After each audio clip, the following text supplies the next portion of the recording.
Marçal Talks com ele, que é piloto de máquina de costura, piloto de corrida e é metido a piloto de helicóptero. Calma, que ele tá aqui, Pablo Marçal! E aí, tudo bem com vocês? Esse cavalo é muito bonitinho, ó.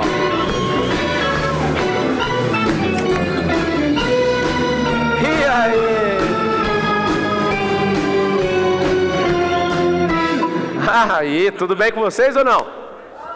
Então lá vamos nós. Esse cara aqui, todo mundo já viu o céu de São Paulo por ele. É um cara muito top. O nome dele, com uma salva de palmas, Comandante Hamilton!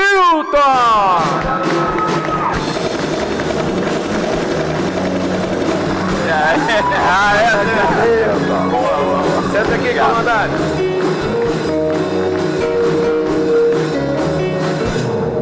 Aí sim. Pô, legal aqui. Gostei. Comandante Hamilton, mostra aí como é que tá o céu de São Paulo agora. Pois é, hoje tá bom, né? Essa época do ano é muito boa. Você que agora é comandante também, voa, tá sempre aí voando, a gente acaba se cruzando, né? A gente se cruza no ar aí direto. Agora já combinamos uma frequência? É isso aí. Senão a galera começa a falar, o cara já entra no meio, já tá quietinho lá, ninguém fala, né? Quando a gente fala, entra alguns lá e começa a querer Quantos atrapalhar. anos que você pilota? Tem que falar mesmo? Tem.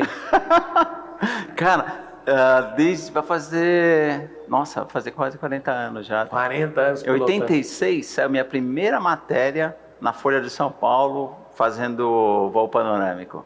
Você sabia que eu sou o piloto que mais tem multas no Brasil, né? Multa? Era o cara que mais tinha multa no Brasil. Por quê? Bom, o Gugu inventou aquele negócio aí, a ideia do paraquedinha, né? Aí você já sabe como é que... Mesmo você sabe o que é ciúmes de homem, né? A gente, então, pô, a aviação, de repente, um Zé Ruela, pilotinho de helicóptero, aparece na televisão. Aí era multa por jogar paraquedinha, multa para voar com a porta aberta. Antigamente nós não tínhamos equipamento igual hoje. Eu tive que fazer várias adaptações. Então era uma multa. Tomei multa sem nem estar voando, cara. Sem nem tá voando. Eu comecei pagando 100 OTNs. Você é criança ainda, você não lembra disso, né? Só de ouvir falar. OTN... inflação, tinha Quando muito... você apareceu na Folha de São Paulo, eu ia nascer um ano depois. Por isso que eu... Então, rapaz, ó, eu comecei a pagar multa de 100 OTNs, porque tinha muita inflação, né? Depois pulou para 3.000 OTNs. Vixe. Não, foi assim... Eu tinha que fazer panorâmico dia e noite para poder pagar a multa. O helicóptero não era meu. O helicóptero não era meu. Eu tinha que... voava e pagava o dono do helicóptero.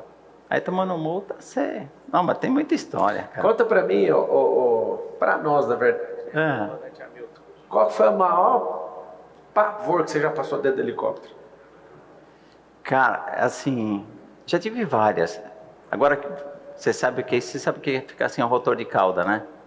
Eu não sei o que é ficar sem, não. Eu sei o que é simular algo parecido com isso. Eu estava fazendo um comercial da Fiat, era o lançamento daquele Fiat Strada. E aí, ela lá em Campos do Jordão, e é engraçado, que é sempre quando você acha que você é o bom, né? Pô, fiz o comercial e vinha com o helicóptero de lado, porque antigamente a câmera ficava do lado, fiz imagens maravilhosas subindo com o helicóptero, fazendo um monte de...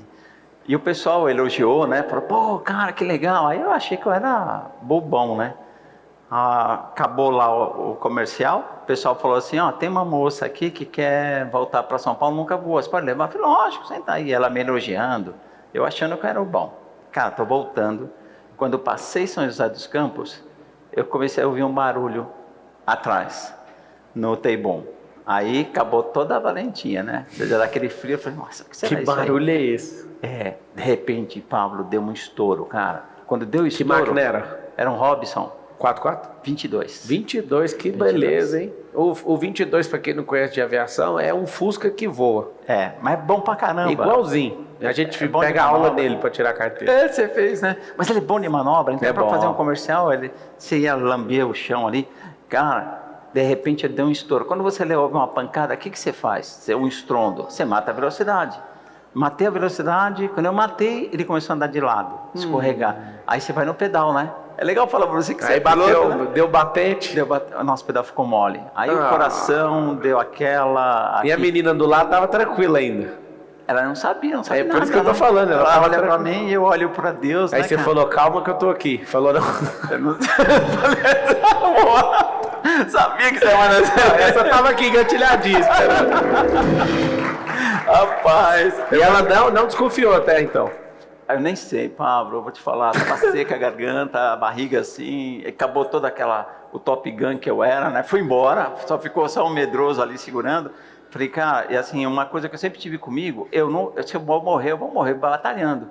Aí eu dei velocidade, dei mais de 8.000 horas de instrução. Então, poxa, você estava acostumado, né? 8.000 horas é um ano inteiro completo sem dormir. Imagina o que é 8.000 horas. 8.000 horas de instrução, dei instrução pra caramba, pro pessoal de polícia, né? Cara, eu vinha assim e olha só como é que é. Quando a gente vê um acidente de helicóptero ou de avião, não dá para julgar, sabe por quê? Você não sabe como é que é lá. Pra você tem uma ideia, eu estava mais próximo ali de São José dos Campos. Tinha o aeroporto, tinha ambulância, tinha tudo. Mas eu não olhei mais. Eu comecei a olhar assim, onde que eu vou, onde que eu poso.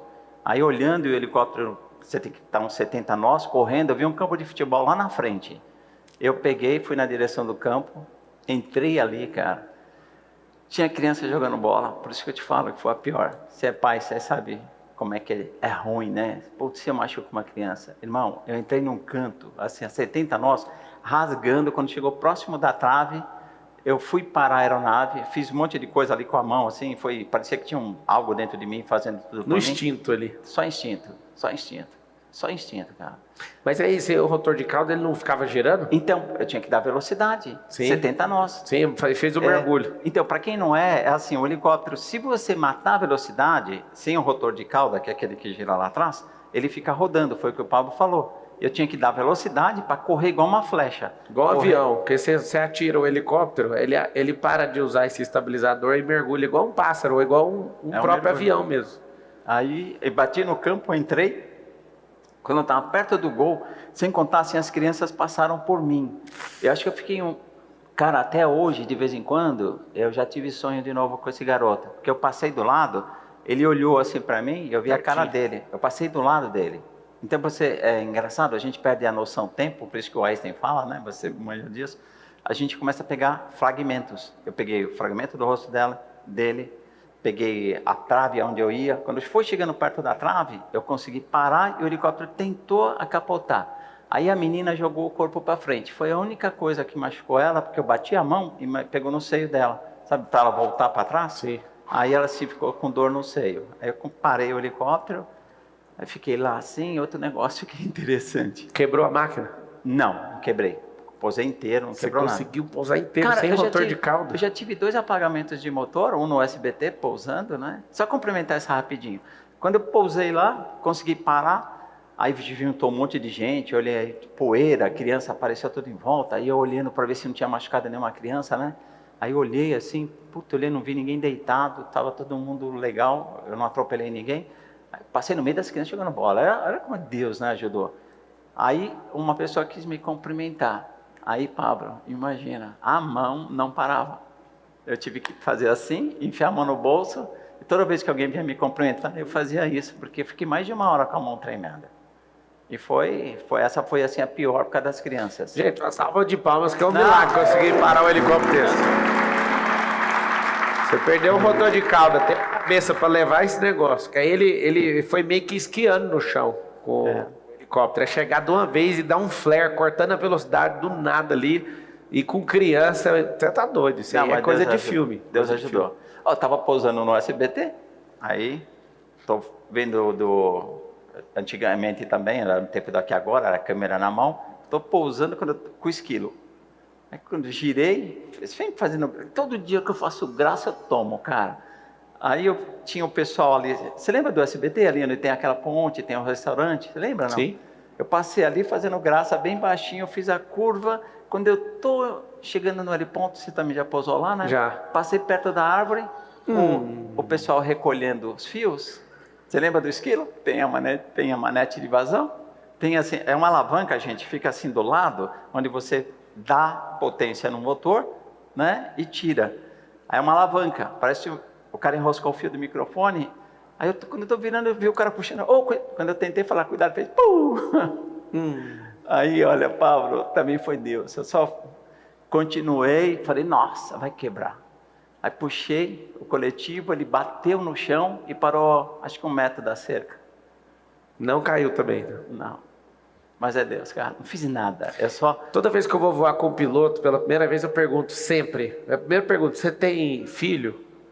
Você acredita em Jesus?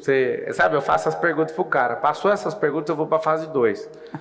Quais foram as suas panes? Sabe por quê? Porque eu confio muito mais voar num cara que já passou por isso do que um cara que não passou por nada de problema. Tem uma coisa na aviação que é pane versus pânico. Pane é normal. Todo equipamento vai dar. Tem algum equipamento que vai passar uma vida inteira sem dar pane? Acho difícil. Muito difícil, né? Aí você pega o manual, se der tempo, se você souber ler o manual, vai lá, a maioria desliga a função, religa de novo. Ou então vai no fusível, puxa o fusível, dependendo da máquina, complexidade, puxa os 2 ao mesmo tempo, ou só um. Fez isso? Beleza, não fez, amigo. Tem que saber o que vai fazer depois, senão você entra em pânico. Assim é o cérebro. Se você é uma pessoa que entra em pane emocional e não sabe corrigir a pane, aqui está um código. Toda pane não resolvida vai virar pânico. E por isso vocês têm que aprender com o manualzão. Manual da vida não é a Bíblia? Aprenda a usar a Bíblia que ela vai tirar você da pane. Ignorou pane, vai automaticamente entrar para um pânico. Me conta mais uma que essa história é boa demais. Nossa, cara, tem cada... um dia... tem assim uma muito legal também. Eu estava fazendo... que Deus sempre me ajudou. Muito, muito. A gente estava fazendo implosão de um prédio para o Domingo Legal. Aí eu decolava de manhã, vou juntar as ocorrências. Aí e o helicóptero sempre deu muita audiência. O Domingo Legal foi... Inclusive, eu lembro, era criança. Eu tive que fazer faculdade de jornalismo, porque a gente começou a dar muita audiência. Aí a nossa concorrente maior, né? Sentiu que a gente pegava com 10 e jogava 20, 26. Caramba! Aí o que esse cara faz? Vamos pegar aquele Zé Ruela. Eu, né? Cara, eu fui assim, até o Ministério Público me chamou na Paulista. Assim, eles queriam de todo jeito que eu não podia falar, né? Eu não podia, para me cortar, para que o helicóptero não tivesse essa força toda. Aí eu tive que correr e fazer uma faculdade de jornalismo. Então, eu saía de manhã e pegava as ocorrências. Aí tive uma implosão de um prédio. É muito bonito, sabe quando o prédio desmonta? Aí o Zé Ruela aqui está girando em volta. Quando tem uma explosão, o que acontece? Uma onda de calor, uma bolha. Aí eu girei, quando eu passei na bolha, o esquilão foi lá para baixo. Que perdeu a sustentação. Não tinha, mas afundou assim, mole. Pablo, nada mexia. Sabe, mole? Eu falei, nossa, morri. E de repente... É assim que fala, não? Que dá errado? Não, morri, cara. Não, morri. É porque o comando, você perdeu o comando, como é que ela fala? Nossa, morri. Igual desenho animado. É bem isso. Aí eu fui indo assim, achando que tinha morrido, mas eu grudo. Falei, eu vou morrer grudado aqui para chegar lá em cima com alguma coisa, né, cara? Grudei no coletivo e no cíclico assim, de repente, furou a bolha. E fez assim, buf. A máquina sustentou. Pablo, se eu tivesse 3 metros do chão, era muito, cara. Você tá brincando? Era muito. Ah, não, você é igual o Trump, você é um escolhido. Nossa, meu. E é legal, assim, os caras que estão comigo... 3 metros do chão que você não, recuperou? Tava no chão já, sabe assim, no chão. Não, ele pegou e encheu, e o esquilo é maravilhoso, né? Ele encheu, e o câmera que tava atrás, meu, animal isso aí, hein? Animal isso aí. O animal tava sendo abatido, ele nem sabia. Nossa, a gente... Bom, eu também aprontava muito com eles, né, Pablo? Uma vez, nós estávamos fazendo Fórmula Indy, lá no Rio de Janeiro. E tinha um cara que era folgado pra caramba, um câmera novo, né? Ele é novo, um folgado, fazia piadinha, enchia a paciência. Aí, pô, você é namoradinho do Gugu, me enchia o meu saco. Porque a gente era... o Gugu foi sócio, a gente é muito amigo, né? Aí o cara começou a me encher, ele resolveu me encher o saco. Aí eu falei, beleza, guardei. Aí a gente está voltando da Fórmula Indy. Eu falei para ele assim, olha, a gente tem que fazer uma imagem do helicóptero voando com o patrocinador na lateral. Eu vou parar naquela ilha, em Angra, voltando. Eu falei, vou parar naquela ilhinha ali, você desce, pega a câmera e faz uma tomada, tá bom? Ele falou, tá, não, beleza, beleza. Aí encostei o helicóptero, ele desceu. Quando ele desceu, ele olhou para mim e falou assim, sentiu, né? Porque ele desceu e a gente foi embora. Ele ficou na ilha. Você largou ele lá? Larguei ele na ilha. Aí a gente foi almoçar, né? Para depois pegá-lo. Só que tem uma coisa, gente, que eu tomei um maior susto também. Eu não sabia que a maré subia. E lá era uma ilhinha pequenininha. Ô Julinho, se o Julinho estiver ouvindo aí, ele vai lembrar, vai ficar bravo comigo. Mas eu me arrependi. Então, cara, essa ilha... Você sabe que na ilha tem aquelas cracas, não tem? Aqueles negócios, craca que chama, tem umas ostras lá, né? Uhum. E ele estava num cantinho legal. Só que lá tinha craca e tinha uns negócios que cortava também. Quando a gente almoçou e botou com um bandequinho para ele, 1h e pouco depois, quando a gente chegou lá, a ilha já estava só um toquinho, ele estava no meio, ele se cortou todo. Aí encostou o helicóptero, ele subiu, aí ele subiu meio assim, ele falou assim, poxa, pensei que eu ia morrer. Passou um barco, eu chamava, eles davam um tchau para mim. Que isso? Cara, essa daí foi, papai do céu, foi mal, mas eu não achei que ia dar tudo isso. Ele nem comeu, mas ficou um pianinho. Aí virou, se ele estiver vindo aí, virou meu brother depois. Melhor jeito de doutrinar uma pessoa em 1h30. Nossa. Então, você já formou quantos alunos? Nossa, dei muita instrução. Eu também criei alguns inimigos. Porque eu lembro quando eu dava instrução para militares, eu cortei um cara, ele depois bloqueou meu pagamento. Cara, quase que... uma época assim, difícil, porque ele chegou no... Por que eu cortei o cara? Porque assim, o piloto, graças a Deus, eu nunca formei um piloto que teve acidente. Teve um cara aqui em Paraty, depois se vocês pesquisarem, acidente em Paraty, ele chamava-se Sidney. Ele entrou na minha escolinha lá, partei o curso, e eu sempre avaliava o cara. Falei, cara, você não tem o instinto. Sabe por quê, Pablo? Eu cortei meu filho. Meu segundo filho, ele não tinha habilidade. Né? Cada um nasce para alguma coisa. Eu, por exemplo, desenho. Tem gente que nem desenha, tem gente que não pilota. Só Deus, todo mundo tem a função importante no mundo. Seja a mulher do cafezinho, seja o cara. Todos são importantes, todos são. Cada um tem a sua função. O importante é você descobrir na sua vida para que você nasceu. E a aviação, quando eu sinto que o cara não nasceu, eu não vou criar alguém, não vou ensiná-lo. Aí eu cheguei para esse cara e falei, olha, você vai comprar um helicóptero, que ele falou que ia comprar. Você vai pilotar sozinho ou você vai ter alguém com você? Se você tiver alguém com você, eu te ensino.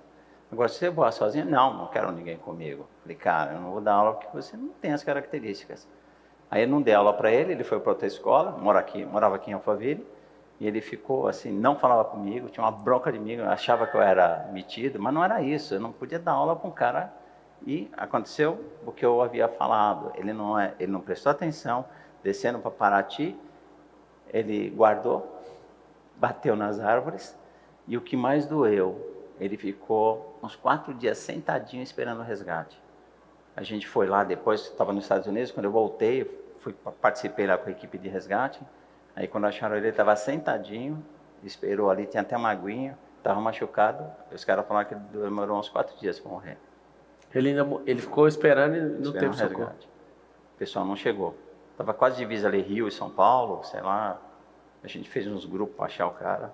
Então isso que é terrível, sabe? Se eu tivesse dado aula para ele, eu não sei como é que eu me sentiria. Porque eu senti que ele não tinha... Cara, a verdade é que tem muita gente, igual a gente que é empresário, pensa um monte de coisa. Eu gosto muito de aprender para não depender. Então, eu estou voando lá no agosto, eu tenho um granil. Eu estou aqui, eu chamo no rádio e falo, que barulho é esse? Eu conheço o barulho de tudo no helicóptero. Aí o cara o comando deu uma inclinação e eu falei, tem um barulho errado. Que barulho, Marçal? Você fica caçando barulho. Não, estou caçando barulho não. Na pilotagem de carro, que eu também sou piloto, a gente conhece o carro pela nádega. A trepidação do carro, do motor, se a suspensão está regulada. Eu conheço o carro só de sentar aqui, ó. Eu sinto aqui a vibração, eu falei, esse motor está com problema, chega e tá. No helicóptero, algumas experiências, né, longe de ter tanta experiência que você tem, acho que eu tenho 3, 4 anos de experiência no máximo. Eu falei, esse barulho tá errado. Aí eu chamo o comando, Marçal, tá inventando barulho. Eu falei, cara, tá com barulho errado. Se você não souber responder, volta. Aí o que era? Aí quebrou aquela escada. A escada do Agosta recolhe. Sim. Aí ela não recolheu. O degrau. Quando vira tipo uns 15 graus de inclinação, ela começa a fazer um barulho diferente. Eu falei, não brinca comigo, eu sei que tem barulho aí. Outra vez eu fui naquele pico das agulhas negras ali, e aí foi subindo com o 66. Aí o barulho começou a mudar, o anti-skid acionou, eu fiquei olhando, aí eu perguntei pro piloto, você já ouviu o barulho desse 66 desse jeito aqui? Foi quando eu mais subi com o helicóptero até hoje, ele. Eu nunca ouvi. Falei, então desce. Esse barulho tá me incomodando. O barulho, o ar tá diferente, aí ele começa a vibrar e fazer um outro som, né? Eu falei, cara, você sabe, você já teve aqui? Não, nunca. Não, então vamos embora. Porque o barulho na aviação é assim, um negócio determinante. Quando você ouviu o rotor de cauda com problema, você sentiu rapidinho o barulho, né? Sim. E o negócio que você falou, a gente no helicóptero, você deve sentir isso também. A gente sente bem no final da coluna aqui. Sim. Você, ainda mais quando você dá a instrução, você sente se o aluno está torto, se a aeronave se ela está com vibração na coluna. Tanto é que eu tive que fazer bastante. Hoje eu tenho 67 anos. Eu tive que fazer... Eu só tenho cara novo aqui hoje, porque tem cara de 67, o Zezé com 61, o Hamilton com 67. Nossa, é um amor, né? Então eu tive que fazer muito exercício para manter essa parte forte por causa do helicóptero, dessa vibração de alta que ele tem embaixo. E aí você no 22, se você estiver voando no 22, não precisa nem fazer coisa. Você torce aqui, ele vira. Você faz tudo aqui. Isso aí é muito legal. Você travar os comandos do helicóptero, um helicóptero igual 66, no máximo 66 dá para fazer. Você trava e aí chama todos os passageiros para jogar a cabeça para frente. O helicóptero tá aqui, faz isso. Ó. Muda o CG. Aí, ó, vamos, muda o centro de gravidade. Cabeça para trás, todo mundo, o helicóptero. Ele começa a virar. Vira para a esquerda, o helicóptero. Só mexendo a cabeça, porque o tanque é sensível o comando. Se você travar ele. É espetacular. Quem não tem experiência com pilotar helicóptero, você ainda tem escolinha? Nossa, a gente parou a escolinha. Parou? Mas eu recomendo, eu ia falar para você fazer a escolinha do cara que... Não, lá no Helipark tem uma legal. É onde você fez. Vertical. Nossa, são Vertical é muito boa. Às vezes eu até dou uma aulinha lá para eles. Eu pego todos os meus sócios e falo um por um assim, ó, vá aprender a pilotar helicóptero. Por quê? Para mim, é uma experiência de avatar. Por quê? Porque seus pés ficam conectados, suas mãos ficam conectadas. E você fica conectado com a sua coluna no negócio. Não estou brincando, a única experiência que eu tenho de me sentir um avatar é pousando num prédio.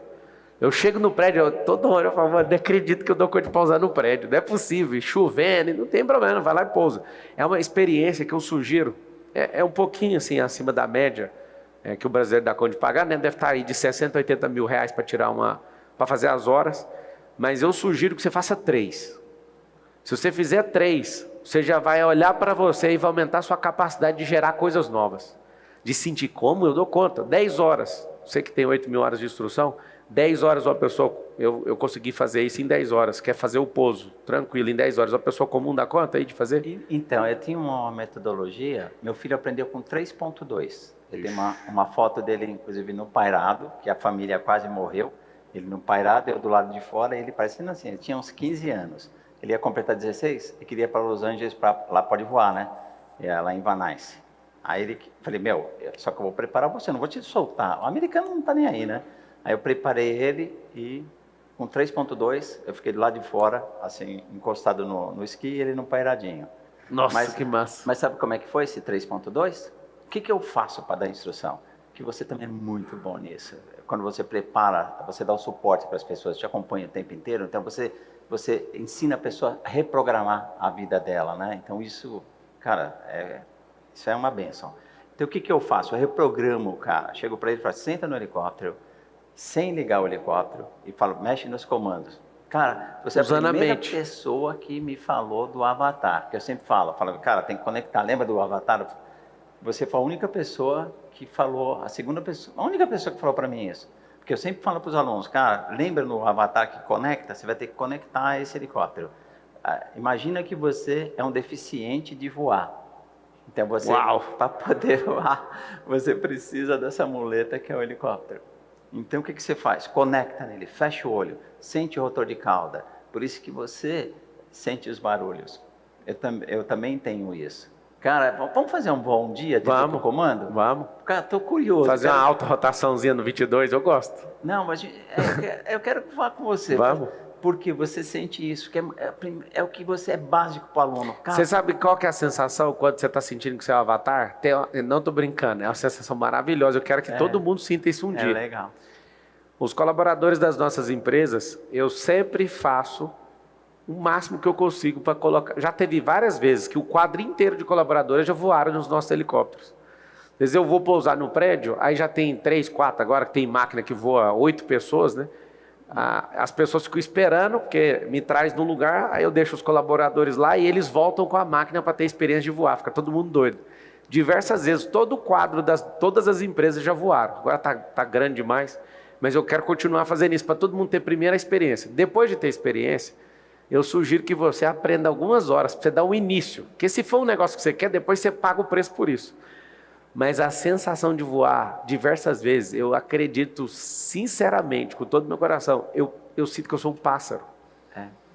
E sempre que eu pouso, eu falo para todo mundo no rádio, é um passarinho. É muito legal. É muito massa quando você está na instrução também, o comandante está do seu lado, você pousa e ele fala, cara, incrível, não sentiu o pouso. Tem um negócio, já que você é professor? Nada, estou aprendendo. Não, 8 mil horas está aprendendo.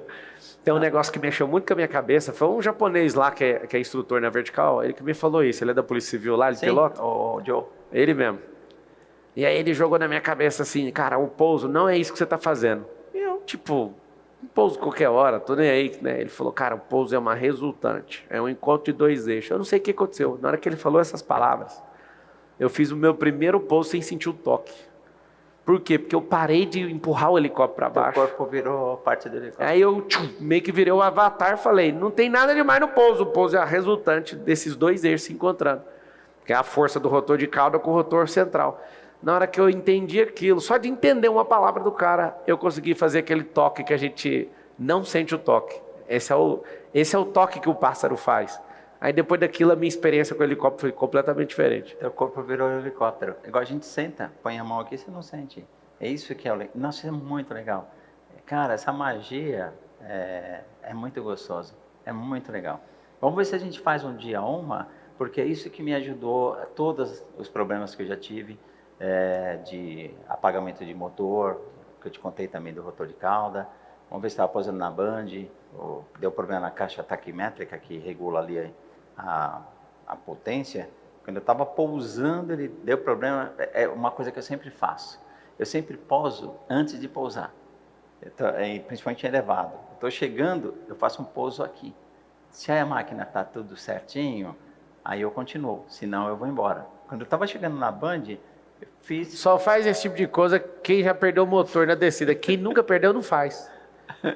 É igual lá em Interlagos, quem já bateu no S do Senna não consegue chegar lá sem dar uma pisada no freio antes, lá atrás, porque se chegar sem freio igual o Nésio Monteiro, que é meu sócio, eu tava correndo, ele falou, não, cara, deixa eu correr essa etapa. Eu falei, cara, eu tô correndo aí, tô indo bem, eu acho que eu vou pegar um pódio. Ele, não, eu quero correr. Então tá, corre. Isso que aconteceu. O freio do carro acabou. E ele bateu o carro a 200 km por hora. Nossa. 200 por hora. E o carro pegou fogo, se os caras não resgatam ele apagou. E graças a Deus resgataram ele foi para UTI. E eu fui de helicóptero atrás. Aonde que você está indo aí e tal? Foi muito forte. Só que depois que o cara bate o carro desse jeito, ele nunca mais entra nessa reta sem dar um totó no freio para ver se a pinça junta. E aqui está um código que a gente está passando para você agora. Quem já perdeu o motor no pouso, sempre depois do pouso, dá uma checada se tem motor para ver se vai pousar. Olha que interessante. Eu acabei de pegar esse código. Já vou passar para os meus pilotos de helicóptero, que a gente tem o 66 e o Augusto. O que foi o momento de maior felicidade dentro do helicóptero? Felicidade dentro do helicóptero? O ápice. Você fala, cara, isso aqui foi massa demais. Cara, assim... De maldade você já contou, que é largar o cara lá na ilha. Bom, teve uma em Osasco, que eu acho assim, às vezes Deus não consegue materializar ações, ele te escolhe fazer alguma coisa. Então já teve assim... Teve algumas, vou te contar 2 rapidinho. Uma delas, eu estava passando em Osasco, aí eu vi, estou sempre olhando, estava fazendo o Cidade Alerta, era aquele jornal que eles querem ocorrência de polícia e tal, né? Eu estava voando, aí eu estou sempre de olho em alguma coisa, sempre igual uma águia, caçando. Eu vi no mato, uma cabeça fez assim e recolheu. Eu falei, vai. Eu falei pro meu cinegrafista, volta a câmera para trás, vai, mais uma. Pô, não tô achando. Eu falei, caramba, aí voltei com o helicóptero, girei um pouco mais. Tá vendo aquela moita? Eu vou passar e você vê o que tem lá. Aí ele voltou assim, a gente olhou no monitor, tinha 2 caras e um de camisa branca, assim, meio assustado. Eu falei, aí o Águia estava passando lá embaixo. Eu falei, cara, vocês estão de... Tá, versão polícia? Porque o do Águia, às vezes tem versão polícia ou resgate. Eu falei, não, a polícia estão voltando de uma ocorrência. Eu falei, cara, dá uma passada aqui. Aí, quando o helicóptero passou, o cara lá, 2 caras saíram correndo assim, pulando pelo mato, se jogando. O cara estava sequestrado. Era um motorista de táxi, alguma coisa lá, estava sequestrado. E você desvendou o sequestro? Não, os caras queriam dinheiro dele, ele não tinha, e depois do depoimento do cara, foi assim fantástico. Teve 2 que eu achei, teve uma até na Zona Norte, se vocês pesquisarem sequestro Zona Norte de São Paulo, essa daí foi ótima. Por quê? Você vê como Deus está do lado. Estou passando, de repente, olhei assim, vi também um cara pôs a mão na cabeça do outro, é no detalhe, gente, tudo é no detalhe. É no detalhe que você descobre se uma pessoa é boa, não é? Se a pessoa é má, eles sempre soltam uns detalhezinhos, né? Tudo é no detalhe. Aí eu vi uma mão na cabeça, fez assim, aí eu falei pro cara, vai, a câmera. A gente foi achando, ajustou e foi seguindo o carro. Aí o Marcelo Rezende chegou na época, falou assim, entrou no rádio, Milton, fala para Milton ir para... toda vez que a audiência está caindo, a gente tem que entrar com o helicóptero, porque o helicóptero ajuda a subir a audiência. Aí o cara falou assim, põe qualquer coisa, se não tiver, inventa, entra com o helicóptero, vai lá para Ibirapuera, arruma alguma coisa lá que parece que teve um acidente, põe qualquer coisa aí. Bate o carro na mureta aí, rapidão, vai lá. Carro da mureta aqui, ó. Como que é alagamento, às vezes é uma poça d'água que está lá faz tempo. Aí, né, falou. Isso aí vai bombar, esse corte aí. Aí, tá vendo? A gente fica à vontade aqui, cara, vai soltando. Aí, eu fui seguindo o cara estava sequestrado, queriam 30 mil reais dele. Aí, só que eu fiquei muito tempo, e falava para a Record, liga e manda averiguar esse carro para mim. E os caras, aí o Marcelo falou, olha, para você ir lá. Aí o Marcelo ficando bravo, ele falou o seguinte, Milton, se você não quiser colaborar, pode pousar. Eu falei, tá bom, então esquece eu. E continuei, tive que ligar, a gente teve que fazer um contato com uma pessoa que avisou lá no grupamento aéreo da polícia, que tinha uma pessoa amigo nosso lá, ele estava lá e liberou o helicóptero para vir. Aí veio a polícia, aí achou que o cara estava sequestrado, e olha só o detalhe. Que massa. Para castigar, depois você procura na internet, vocês vão ver toda essa ocorrência. Aí o Datena viu o Águia decolando, mandou o helicóptero dele ir atrás. Ou seja, o Datena veio e pegou primeiro, né? Aí os caras falaram assim, Hamilton, narra aí. Eu falei, não vou narrar nada, eu não vou falar nada. Não, Hamilton, tem tudo, gera essas imagens. Eu falei, cara, eu não vou falar nada, vocês não ajudaram. Aí eu fiquei bravo com os caras, né? Agora eu vou te falar uma coisa mais interessante. O cara, sabe quem era o cara? Ele estava rezando, ele era da Igreja Universal. Ele estava rezando, ele falou que foi Deus que mandou o anjo salvar ele, e teve testemunho nas igrejas depois falando desse negócio. Aí o Marcelo Rezende ficou preocupado, falou assim, Hamilton, veio, me abraçou e...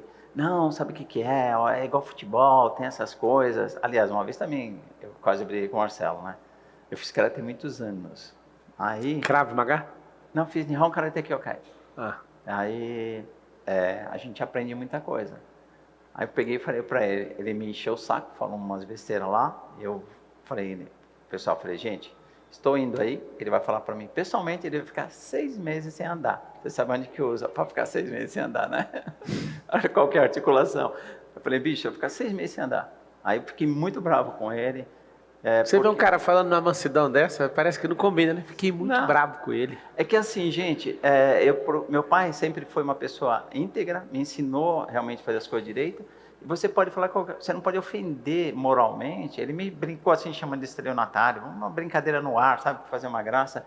Aí eu não gostei, falei, meu irmão, não dá. Você pode falar qualquer coisa, você não pode julgar. Tem coisa que eu dou exemplo para meus filhos. Eu não quero ver ninguém na rua falando que eu sou isso ou aquilo, né, cara? Aí eu fiquei bravo com ele voltou atrás e não sei o quê, me deu um abraço depois, mas aí eu falei para ele, eu cometi um erro. A gente nunca deve, uma coisa que é importante, primeiro, você nunca deve prometer aquilo que você não pode cumprir. Né? A gente não é obrigado a prometer, você é obrigado a cumprir o que promete. E a outra coisa, nunca avisa, cara. Eu falei para ele, Marcelo, o erro meu foi avisar o que eu ia fazer. Então, quem avisa não faz fazer. Então eu falei para ele, na próxima eu não falo mais. Aí depois ele ficou pianinho, nunca mais me deu trabalho. Qual que é seu sonho? Puta, eu vou falar um negócio, eu vou falar até que é meio... Você sabe que eu gosto de criança pra caramba. Fazer 30 anos agora que eu faço essas revistas, que eu poso com helicóptero em instituição, porque eu nasci num lugar muito pobre. Eu vim para São Paulo, morei numa favela, a favela do Vergueiro. Lá eu vi a diferença do bem e do mal. Tive cara que assaltava banco, e tinha todos aqueles rolos que tem hoje, que continua tendo na época, via gente morta assim. A favela do Vergueiro hoje é a Chácara Clabim. E eu consegui chegar onde cheguei, foi graças à ajuda de muita gente. Eu tive apoio, eu soube aproveitar as boas oportunidades e aprendi a descartar as más oportunidades. Como é que eu fiz isso? Minha mãe, acho que eu tinha uns 9 anos, eu descobri um negócio muito interessante. Eu comecei a entender o que eu vou fazer isso, mas qual vai ser o resultado? O resultado é bom? Faço. Se não for, não faço. Então essa seleção fez com que eu conseguisse o que eu queria. Então meu sonho era conseguir o máximo de crianças possíveis fazer isso. Uau. Porque a gente só vai mudar o Brasil igual Singapura, investiu 20 anos em educação. Ninguém investe em educação, o cara pega o dinheiro público, usa de qualquer jeito, ele usa para ajudar os seus, né? Engana assim as pessoas, que o cara tem a narrativa na mão. Graças a Deus apareceu as redes sociais, essa oportunidade. Antigamente, quando eu entrei na televisão, as pessoas não tinham o espaço para falar, né? O comercial custava um absurdo, R$500 mil custava um comercial de 30 segundos. Então a narrativa pertencia a um grupo de pessoas, hoje já não é mais. Então o que falta, cara? O que falta realmente é isso, a gente aproveitar essa oportunidade e começar a abrir o olho das crianças. Pablo, as crianças ficam muito com joguinhos, com não sei o quê, e volta assim num campo de ilusão. Você tem aqui, né, essas são as revistas. O comandante Hamilton fez as revistinhas aqui, ó, tipo os gibis. Eu escrevo a história, sabia? É mesmo? Eu desenho, né? Então, mas eu tenho um cara aqui que é o Riz, que faz o acabamento. Olha aí que massa. E as pessoas que querem, conseguem comprar onde? Eu vi você falando desse tema já. Você sabia, né? Nossa, a despoluição do Rio, que estão querendo fazer desde 1990. Meu, é simples. E resolve em 6 meses o problema para quem quer resolver. É verdade, eu tive estudando isso aí, isso é verdade. Eu tive estudando, fui lá. Na verdade, isso aqui é um problema muito grave. Tem mais de 4 mil mananciais na cidade de São Paulo e quase 90% deles viraram esgoto. Você pode limpar o rio ali onde você está vendo, mas os mananciais já estão todos contaminados. Toda favela que eu fui, não tem um rio com água limpa, só esgoto. Como não faz o saneamento básico, ali vira o esgoto. E você pode limpar quantas vezes você quiser e gastar trilhões que isso aqui não limpa. Vai ter que recuperar os mananciais e fazer rede de esgoto e tratamento de água, porque você não sabe, dos 12 milhões de pessoas que tem em São Paulo, pelo menos 3 milhões não tem tratamento de esgoto. Ou seja, você imagina 3 milhões de pessoas gerando esgoto todo dia, no rio. E aí isso vai puxando para esse principal rio, que tem 1.000 quilômetros, mas é sujo só na cidade de São Paulo. Ele é limpo antes da cidade de São Paulo, aí as outras cidades aí na frente vão tratando, inclusive aqui tem um grande tratamento dele, aí o tratamento vai acontecendo nas próximas cidades, aí depois volta mais alguns dezenas e, na verdade, centenas de quilômetros de água limpa. A água volta a ficar limpa, só destrói aqui onde a gente está. Se alguém está interessado nisso, eu não sei se isso aqui é ineficiência, não. Eu acho que é interesse. Não, é interesse. Inclusive eu acompanhei um trabalho, o pessoal fez um teste ali no Rio Pinheiros, não sei se você já viu esse teste. Eles injetam oxigênio puro. Oxigênio puro, o que faz? Quando você joga, inclusive Coca-Cola, qualquer coisa que você jogue, o oxigênio puro, ele separa. Então a sujeira toda sobe, a água pura fica embaixo. Aí, o que que faz com essa sujeira? Olha que a Recolhe. sacada. Recolhe, joga cal, faz tijolo ecológico. Então, o rio, dá para fazer um negócio assim maravilhoso. Em cada ponto de entrada do rio, é colocar esse sistema que você injeta ali Oxigênio. Eu lutei, falei, nossa, vai ser moleza. Aí tentar falar com o governador, tenta não sei o quê. Eu não ia ganhar. Gente, zero ganhar, né? Não é negócio para eu ganhar dinheiro. Eu simplesmente queria que a coisa funcionasse. Tinha uma empresa que ia fazer isso. Mas resumindo, não foi, né? Não vai, é difícil. Mas agora com essa mudança aí, o controle da narrativa indo para a mão do povo, a coisa começa a aparecer verdades, né? Que massa, você conta aqui no gibi, eles falando que biologicamente o Rio Sena chegou a ser morto. E agora está tendo as Olimpíadas lá. Eles recuperaram, bagunçaram e recuperaram de novo agora. Muito massa. Esse aqui, eu vou ler todos. Parabéns. Tem essa daqui também, ó. Depois você vê essa. Tem várias. É muito legal. Eu gosto muito das crianças. Então esse é meu sonho. Eu puder esclarecer o máximo de crianças possíveis, porque eu estou nessa cadeira, tendo a honra de falar com você. Porque foi uma criança que conseguiu enxergar as oportunidades. É isso que a gente tem que fazer. O mais interessante é que cada 10 pessoas sentam dessa cadeira, 9,5 são ex-pobres e que prosperaram e que viraram inspiração no Brasil. Eu fico muito animado com isso. Eu vou ter até que chamar um bilionário raiz aqui, porque a maioria é tudo ex-pobre. Quem está entrevistando e quem está sendo entrevistado.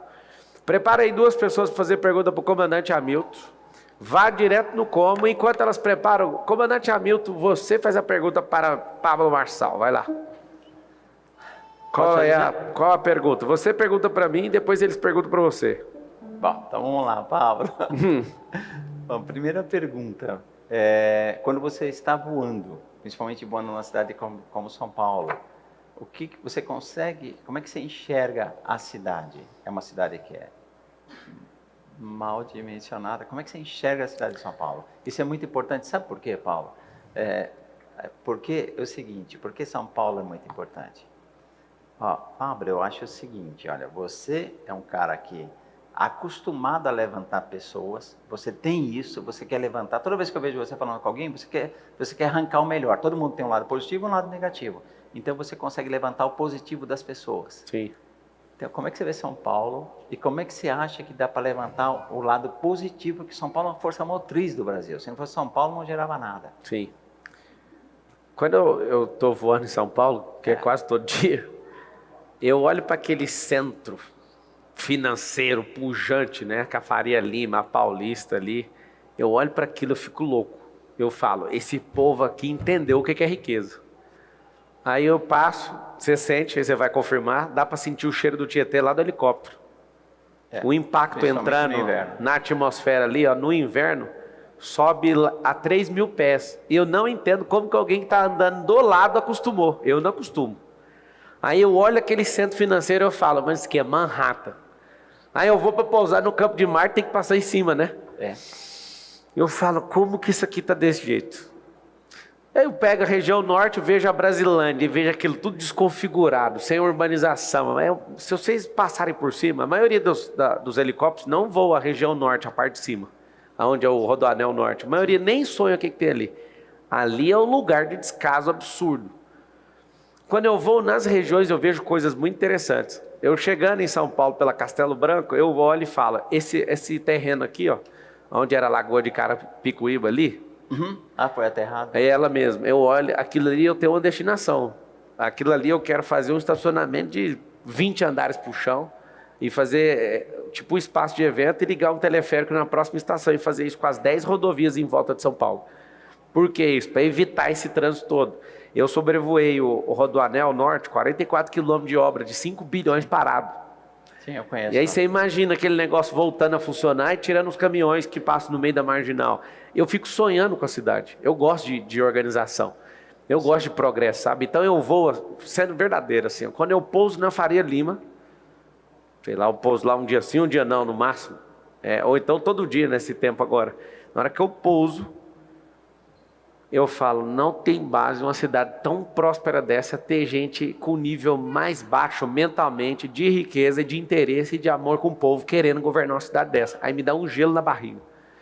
Isso eu acho que uma das coisas que mais viraram a chave dentro de mim para tentar não, que eu vou conseguir, para servir o povo de São Paulo, foi pousando ali na Faria Lima. e olhar da Faria Lima, você passa ali no Cidade Jardim, você já vê a favela do lado da riqueza. Eu falo, mano, é muito desproporcional. Não, Morumbi. Então, a experiência de sobrevoar São Paulo dá para ver os problemas de forma macro.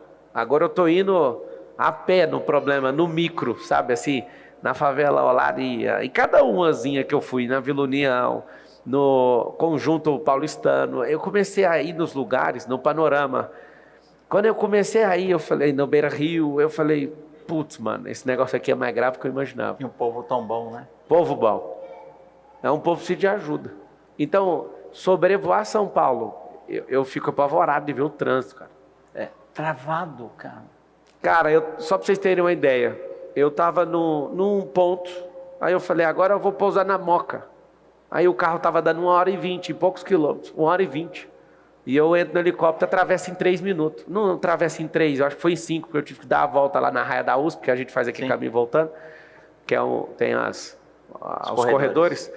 E aí você vê a cidade inteira travando, aquilo me dá uma raiva, velho. Me dá uma raiva, sabe por quê? Porque lá de cima eu vendo tudo travado, eu sei que se colocar uma solução de deixar virar no direito com o sinal vermelho, igual é nos Estados Unidos, desafoga o trânsito sem gastar dinheiro. Coisa simples. Você olhando de cima, você sente que a cidade é um corpo e as ruas e avenidas são veias? Sim, veias artérias. entupidas. Você Sim. sente isso? Animal isso aí, hein? É. Eu não sentia, não. Você me fez sentir agora. É o sinal, a lâmpada, a lanterna do carro pisar do freio é tudo vermelho. Isso aí. É isso. Você viu? Não, eu sabia. Você me deu um sentimento novo agora. Não, mas eu sabia que você de cima, o Maluf, uma época eu voei com ele. Ele tinha a ideia do Rodoanel, ele conversou comigo. Ele falou assim, olha, vou fazer isso, eu vou rasgar da Castelo Branco até lá do outro lado, vou pegar 23 de maio, abrir, porque senão a cidade não anda. Aí eu lembrei, falei, então eu sempre lembro do que ele fala, tem que fluir. Então se o sangue não flui no corpo... A economia não flui se a gente não conseguir fluir. Por que todo mundo usa helicóptero? Muita gente... Porque não consegue se deslocar. Você acabou de falar agora. Então, eu tenho um sonho novo. Os jornalistas ficam pegando no meu pé, né? Tem gente que fica pegando no meu pé por questão de sustentabilidade. Eu falei, pega aí, divide 400 helicópteros por 7 milhões de carros. Vai dar 0,003% de impacto. Ou seja, você está falando sério ou você quer fazer graça? É catalisador. Agora, gente, é que vocês não veem, mas agora no inverno tem uma calota de poluição. Se vocês olhassem o ar que vocês respiram, vocês vão cair de costa. E quem sofre mais é a zona sul de São Paulo, porque o vento norte bate, vem uma nebulosidade do litoral, ela junta aquelas partículas. Tem gente que, tenho certeza que lá, São Bernardo, ali, área do Ipiranga, Zona Leste, põe a camisa branca, ela fica preta. Por quê? Porque sabe quem é o grande vilão? É carro. Os carros não têm mais catalisadores trocando, não é? Então a gente vê isso. Eu tinha certeza, cara, que você voando, você ia entender a cidade de São Paulo. O cara que não voa, não olha por cima, para você entender um jogo, você não pode... visão holística da cidade. Você tem que sair de cima, cara, não tem? Tem que sair e olhar de cima. Então ele tem a planta já da cidade na cabeça, então ele enxerga. Eu sempre quando eu vejo você falando, eu falei, meu, ele já entendeu tudo.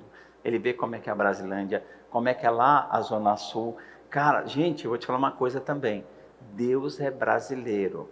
Se chovesse, o que choveu, por exemplo, lá no sul, se chove em São Paulo, ia morrer muita gente. Você não tem noção. As pessoas nas invasões, que também são usados, né? A gente sabe que são usados, nas invasões eles tiram a capa protetora, raspa tudo, coloca lá, põe o barraco em cima do morro. Se vier muita chuva, vai descendo e derruba isso tudo. Tem muita área de risco. Tem gente que faz a casa em cima do rio. Não, isso aí foi a coisa mais chocante que eu vi. Você viu? Eles batem laje em cima do rio e a casa fica em cima do rio. Fica um pilastro assim, gente. Não, é assustador, né? Não estamos falando das suas de madeira. É tipo assim, a primeira coisa que eu pergunto numa comunidade quando eu entro é, cadê o rio? É a primeira contato que eu quero ter, deixa eu ver o rio. Não, que não tem rio, tem um esgoto. Aí você chega, aonde é o leito do rio, eles batem uma laje e constroem a casa em cima. Aí vem enchente. Não, enchente, você é louco. Enchente Leva tudo. 2 horas de sendo chuva já levada. carrega um monte de casa. Eu já testemunhei, já mostrei na televisão a casa sendo arrastada. Porque essa visão, muito legal você ser piloto para enxergar a cidade. A gente olha, eu vejo a chuva, falo, puta, hoje a chuva está vindo entrando de cá, vai dar o choque térmico, que é o calor com a massa fria, vai explodir, ter granizo ou chuva forte em tal lugar. Aí você vai lá e fica meio atrás da nuvem já esperando. Cara, aí você pega todo o processo. Você vê subindo a água, a pessoa não acredita, já vi casa sendo arrastada e sempre... Pablo. Eu apresentei uma solução de teleférico que muita gente está criticando, que não é uma solução para o trânsito, mas uma solução para a comunidade. O negócio vai até 22 km por hora e não para.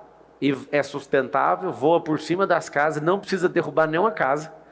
Você vai fazer esse... A ideia é criar um cinturão para fazer todas as comunidades terem... A gente ter ponto turístico, gastronomia, hotelaria, parque olímpico, centro de empreendedorismo. Você imagina a gente posta 5 coisas...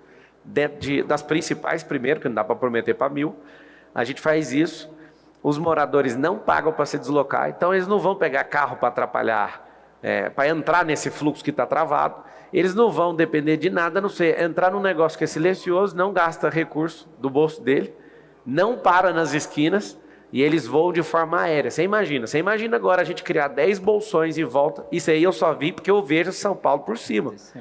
O fato de ver as rodovias, você não está entendendo, eu já escolhi os terrenos para desapropriar, já está escolhido. Aqui, ó, na Regis Bittencourt é esse, na Castelo Branco é esse, na Fernão Dias é esse, na Dutra é esse, eu já escolhi, você não está entendendo. Eu falei, aqui, porque São Paulo tem 100 mil eventos por ano. Sim. E dá para ter mais eventos e colocar isso do lado de fora, na entrada da cidade, você imagina.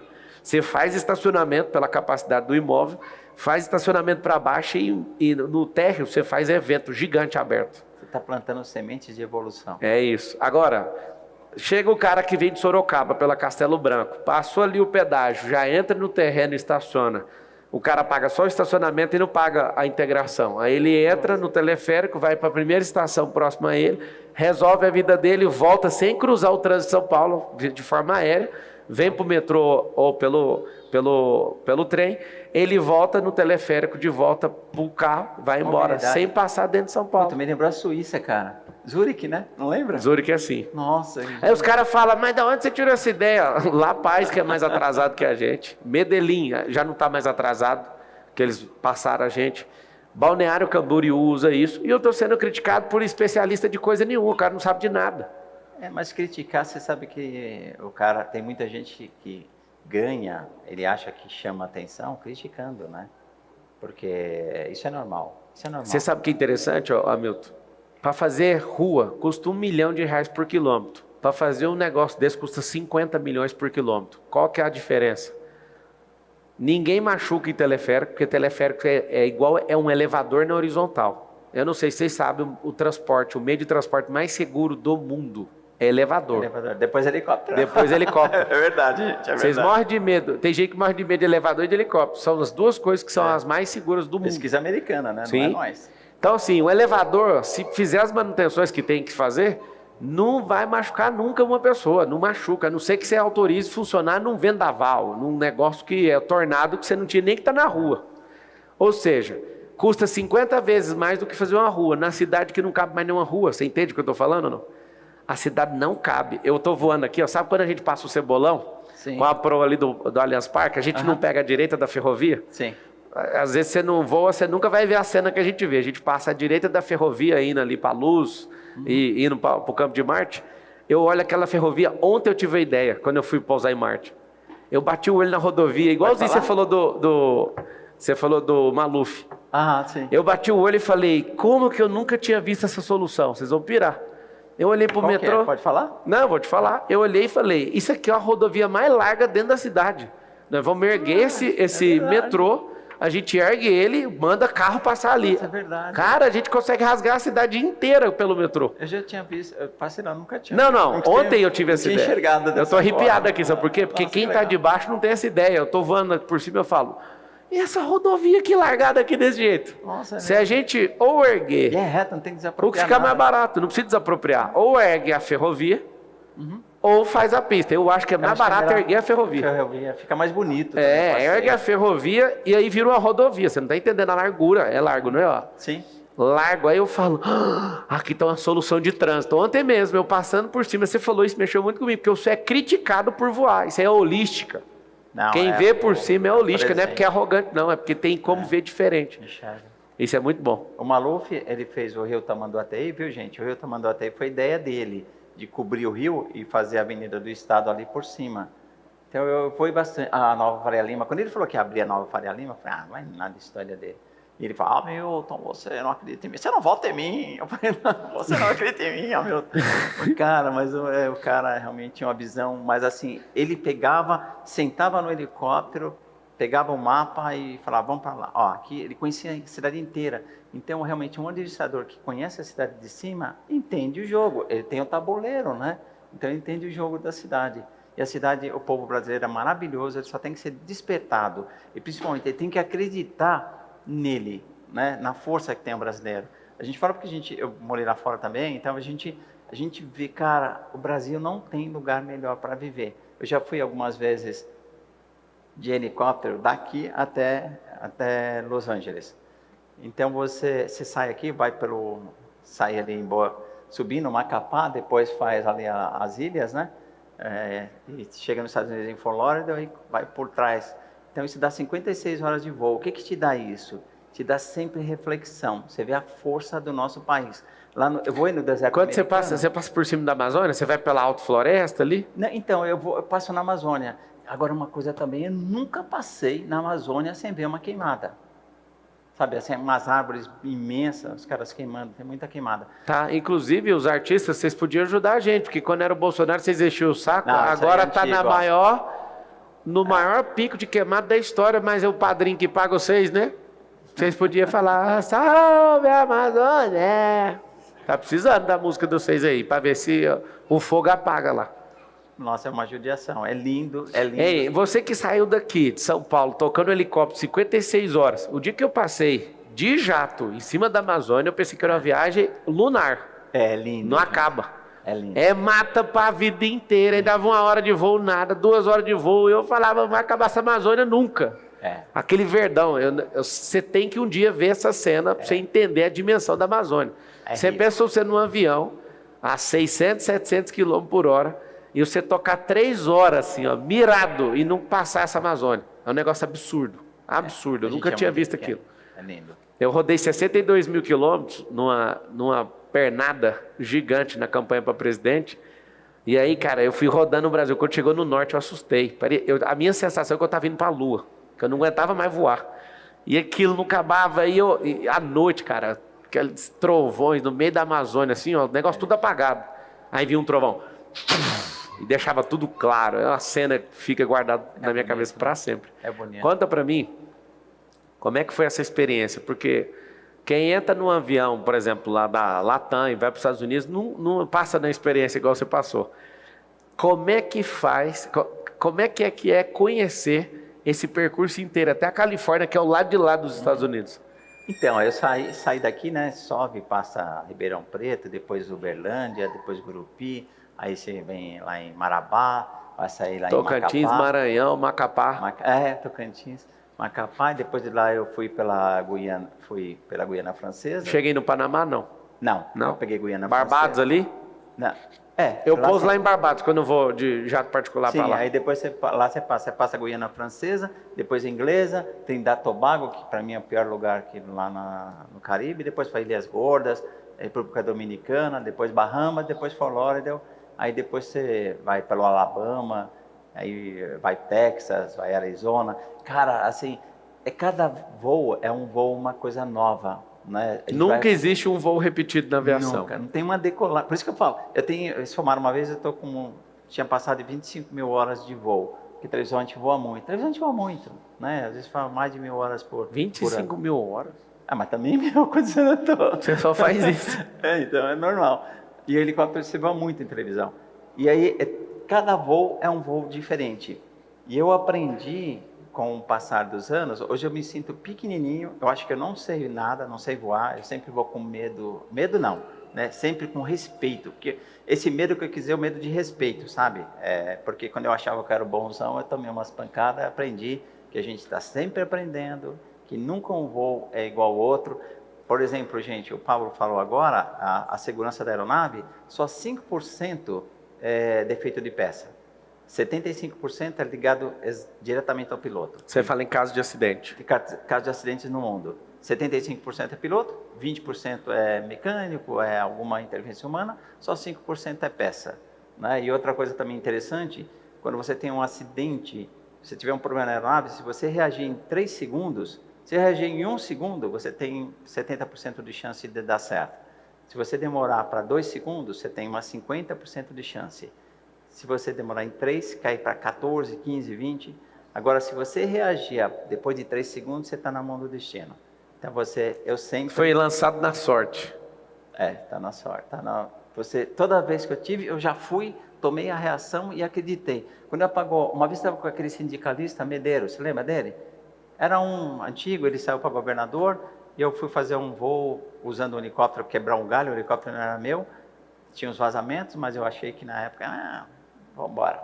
Sabe, quando você está meio no começo, eu devia ter umas 3.000 horas no máximo. Começo, 3.000 horas. Não, e aí você voa qualquer coisa, que você não quer ficar assim voar, né? Voa até uma vassoura, se quer falar que voa, você pula nela. Aí, né, eu peguei, saí, estou vindo com ele, então, quando eu estou passando Amparo, a bomba cavitou, puxou ar do jet, ele pum, apagou.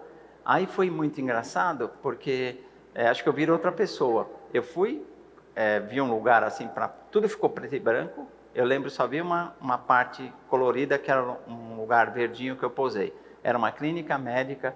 Quando eu toquei o helicóptero no chão, eu achei que ia bater forte. Eu puxei, ele estava tocando, ele começou a subir, eu comecei a ver o telhado e baixei de novo.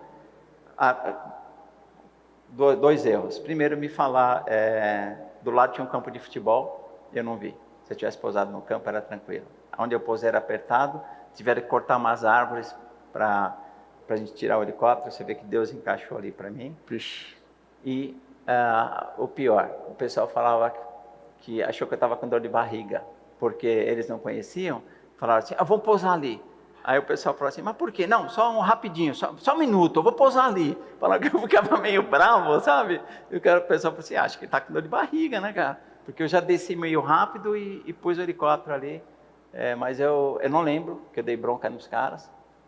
Eles falaram, mas vai pousar por quê? Porque eu quero pousar, só um minuto aí. Sabe, apareceu outra pessoa falando um monte de abobrinha. Na verdade, era minha boca falando sozinha. Cara. E o tempo de reação que mexeu comigo foi isso. Treine o pior e viva o melhor. Alguém fala, nossa, mas isso aí é negativo demais. Negativo. Se você treina o pior, você vai viver o melhor por quê? Porque se acontecer o pior, já está treinado. Eu fico pegando no pé dos pilotos. A gente tem 4 aeronaves. Eu falo para todo mundo, treina merda, a maior quantidade de merda possível que pode dar. E sempre fico perguntando. Esse dia eu estava indo para o resort, aí a gente estava guardado, né, no Augusta. E aí eu fico quietinho, não dou conta de não ficar fazendo pergunta o tempo inteiro, sabe? Aí eu falei, comando, o painel inteiro apagou. Eu soltei essa nele. Boa. Apagou tudo, nós estamos guardados. Boa. Você faz o quê? Aí ele, não, então, deixa eu ver aqui. Eu falei, não, a resposta tem que ser rápida. Boa, nossa. Faz o que agora? Eu fico sempre enchendo o saco. Pô, isso é legal que você falou agora, gente, ó, quem é da aviação, essa pergunta, eu e meu filho, a gente brinca um pouquinho, usando bússola e como é que a gente volta. Sim. E lembrar que aonde estava aberto, como é que estava. Sim, não, aí a gente estava guardado, velocidade beleza, a gente sabe que lá está aberto, a gente estava guardado ali, né? Acho que era em Araçariguama que estava tudo fechado. E aí ele falou, tomou decisão, achei massa a decisão. Não estava muito acima do guardado, dava para baixar um pouco ali, né? Aí eu falei, mas está indo para o lugar que está aberto? Aí ele me deu a resposta rápida, eu curti. Eu deixo tocar, a gente não tem uma outra pane, vamos ver se a gente resolve essa pane, mas como no radar está aberto, eu vou deixar aí. Boa. Nós somos bimotor, né, para voar desse jeito, então vamos embora. Essas decisões, se você não treinar elas, quando precisar, você pode ficar apavorado e fazer merda por não ter ensaiado.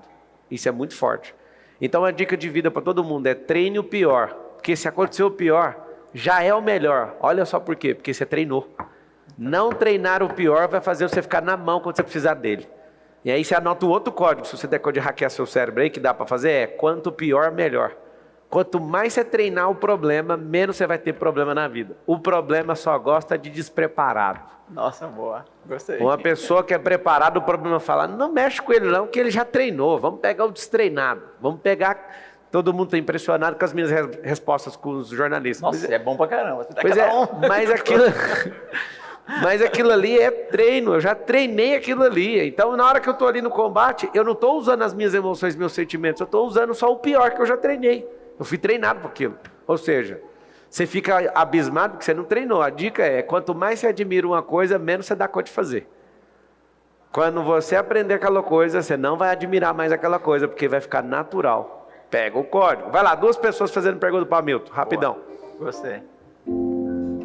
Comandante Hamilton, manda a pergunta para o comandante. Pode. Oi, eu sou Glória Barra. Eu queria saber, eu achei o senhor tão inteligente, por que ainda não saiu na política com cargo? Então, deixa eu te falar uma Para coisa. nos ajudar.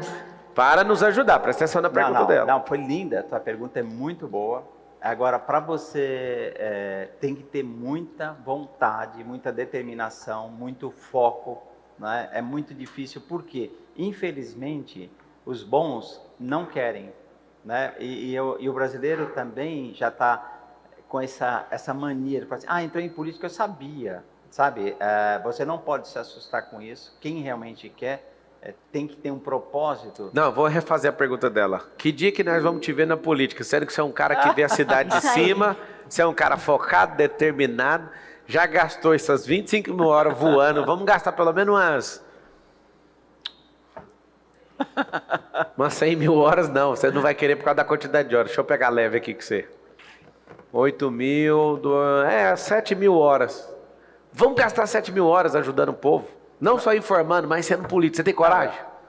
Cara, assim, eu ajudo bastante, nunca ajudei, tanto é que eu visito escola, vou em comunidade, eu estou sempre ali presente, mas eu nunca fiz com cargo realmente, por exemplo, se eu tivesse, a Suécia, sabe como é que é na Suécia, né, a política, né? É bem legal, lá o cara realmente nem tem salário, então mas é interessante, a tua pergunta e faz pensar, por quê? Porque os bons precisam ocupar, os bons ficam se omitindo, eles ficam quietinhos e ficam deixando, não é comigo, vai, tudo está interligado, aliás, quanticamente já foi provado, né, Pablo, que todo mundo é conectado, se eu desejo algo bom para você, eu recebo isso, vai replicando. Quando o Pablo falou de colocar algumas células de progresso, de apoio para reacender o povo, isso vai espalhando, porque a gente vê muito desânimo, principalmente ele deve ter visto, muita gente fala assim, sabe assim, o brasileiro, ele é muito fácil você moldar, colocar mantos vou falar manto de ignorância em cima do povo, sabe, coloca manto e não deixa ele pensar, então são poucos políticos, poucos líderes que gostam que o povo pense. Então está na hora de mudar realmente, o mundo está mudando, a gente sente uma separação do joio e do trigo, tanto é que as boas pessoas estão se juntando, né? A gente percebe isso, mas é interessante, a gente... Fica a convocação para você reagir daqui uns dias. Vamos embora. Próxima pergunta para o comandante. Pergunta forte, hein, meu? Nossa, deixa eu pequenininho. A minha intenção é fazer esse constrangimento com você mesmo. Porque eu já rodei mesmo, eu estou indo, você vai também. Boa tarde, comandante. Boa tarde, Pablo. Meu nome é Wesley Missão. Eu gostaria de saber como que funciona a ideia da fiscalização com relação a drones, se vai ser possível, o Pablo tem essa ideia de fazer com... Teleférico, mas não com teleférico, com drone. Como que seria na sua visão? Olha, tudo, quando você tem um bom pensamento, quando você tem direcionamento, quando você tem boa intenção, tudo você se ajusta. O drone, o que não pode fazer, por exemplo, é ter descontrole.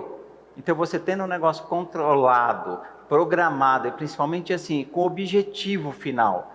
Qualquer coisa que você coloque, cujo objetivo final é ajudar alguém, isso é fácil de ser colocado, de você ver pelo mundo, o mundo está mudando. São Paulo é a força motriz do Brasil.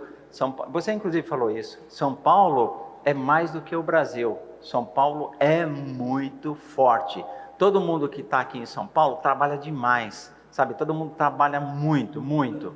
E às vezes o que precisa são líderes, pessoas que usem esse trabalho em benefício da sociedade e não de um pequeno grupo, né? Sim. A questão técnica para liberar drone aqui, que eu estou acompanhando isso bastante, tem muita gente aqui de São Paulo e do Brasil produzindo drone para fazer isso. Na hora de regulamentar, a aviação opera acima de 4.000 pés aqui, 4.500 pés, aí vai apertar um pouco a faixa de helicóptero, que está mais ou menos em 3.200, dependendo do lugar, tem áreas que é livre, fora dos corredores, e aí o drone vai voar abaixo do helicóptero. Então o drone voando abaixo do helicóptero, vai ser um caos isso aí, né? Só que todo o progresso precisa de caos, senão a gente não aprende. Você imagina as vias, é porque vocês não enxergam, a gente enxerga, a gente tem que andar pelos corredores. Só para você ter noção, às vezes você nunca teve a experiência, eu espero que você tenha, você sai daqui onde a gente está agora e decola para ir lá para Congonhas. É engraçado, você sai aqui na Castelo Branco, vira ali no Cebolão, aí entra na Marginal Pinheiros, você não pode chegar entrando ali não, ali tem um portão. O portão, onde tem aquela roda gigante, a roda Rico lá, a gente tem que dar um giro, esperando a autorização para fazer o ingresso na final ali, porque ali é a final de Congonhas. E teve dia que eu já dei 10 voltas ali, por causa do caos. 10 minutos girando. Girando. Ou seja, não é só chegar e entrar, tem um controle, um tráfego aéreo muito absurdo. Principalmente à tarde, né? À tarde, que é na hora que os bacanas estão voltando para casa.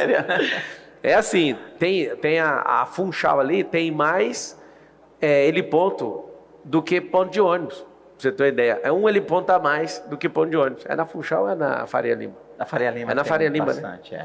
É tipo assim, é 45 heliponto contra 44 pontos de ônibus, pra você ter uma ideia. Então ali é um caos generalizado. Fila para pousar e depois fila para sair de lá de novo. Né? O negócio é entrar e depois sair. Então assim, o drone chegando vai ser um negócio absurdo, porque o drone vai ser autônomo. O drone não vai chegar com essa proposta de vai lá você pilotar, você vai pôr no aplicativo e o bicho vai. Eu sugiro que você aprenda a pilotar, porque se ele desacoplar, né? Eu não tenho comandou o autopilot caiu, você tem que segurar. Deixar o bichinho. Mas vai ser sozinho, isso, mas isso aí é um negócio para 1% da população, tá? Isso não é solução de cidade. Isso é solução para os bacanas. Nunca vai ser a solução de cidade, porque se jogar a cidade no ar, acabou a cidade embaixo. É solução para os bacanas. Comandante Hamilton, naquela câmera lá que vai acender aquela luz verde, acendeu. Mande um recado para todo mundo de São Paulo. Você que tem mais de 25.000 horas de voo, que é um absurdo. Quem que você conhece que está inativa com mais de 25.000 horas? Não, é porque a televisão a gente voa muito, né? Não, mas quem? Tem alguém que se conhece? Não, meu filho já está com umas... Acho que ele deve estar quase 15, mas É assustador um cara de 25.000 horas pilotando. Você não sabe o nível de estresse, o que é. Só para você entender o que é 25.000 horas. Ele falou que chegou na Califórnia com 56. Aí você imagina, o cara atravessou e foi para a costa de lá dos Estados Unidos, de helicóptero. Isso deu 56 horas. Ele falou que a hora total dele de pilotagem é 25.000. É só uma hora. Tipo, é um pássaro. O cara, quando passa de 20, tem que ganhar um distintivo de pássaro. Qual que é o recado que você manda para todo mundo da cidade de São Paulo? Você que conhece como ninguém. Ninguém conhece a cidade de São Paulo como você, na holística, olhando por cima a cidade de São Paulo. Bom, para você que é de São Paulo, gente, eu nasci em Minas Gerais, cheguei em São Paulo, fui acolhido, foi graças a essa cidade que eu cheguei muito pequenininho e consegui chegar onde cheguei. Consegui todos os meus objetivos. Por quê? Eu tive coisas boas, eu consegui janelas boas que abriram para mim. O que você tem que fazer? Gente, eu vou te pedir o seguinte, procure de agora em diante abrir a sua mente e escolher os líderes que realmente tenham o mesmo propósito, queiram o melhor. Sabe, não simplesmente escolha por escolher. É importante que você escolha fazendo um estudo. Vê desde o começo da história do cara e vê o que ele vai fazer. E cobre, porque só isso que vai fazer com que a gente melhore. Aí a gente vai ter investimentos, principalmente em educação, para as crianças, para a gente ter um São Paulo melhor, um Brasil melhor. Também em educação e segurança. O Brasil depende muito de São Paulo. Tudo que acontece em São Paulo reflete pelo Brasil. Então nós precisamos mudar São Paulo para que a gente mude o Brasil. Essa é a minha impressão de quem chegou em São Paulo muito pequenininho, cheguei com 5, 6 aninhos em São Paulo e hoje tudo que eu tenho eu devo a São Paulo. Se eu não tivesse vindo para São Paulo eu não tinha conseguido. Então muita gente consegue, mas precisamos de oportunidades e de gente que conspire para o melhor. É isso que a gente precisa. Uma salva de palmas para o nosso pássaro voador. Comandante Hamilton, esse é o presente para você. Oh, esse é bom. Vou deixar aí. Ô, Jô, vamos tirar uma foto, vem cá. Segura o livro aí. Deixa eu pegar o seu.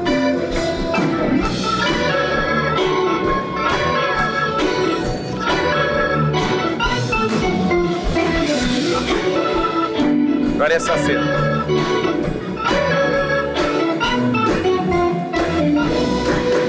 Tamo junto, assina aqui pra mim.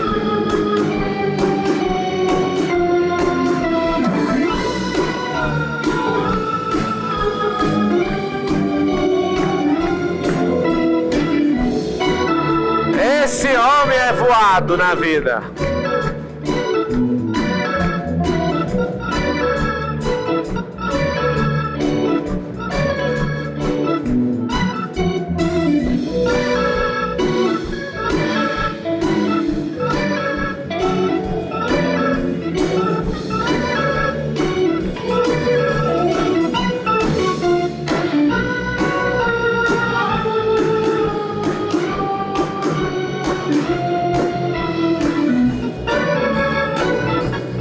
Aí sim.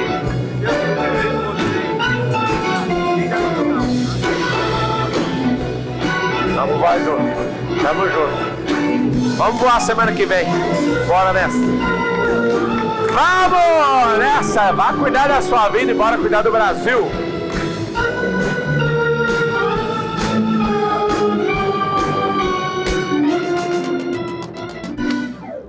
Aí é brabo.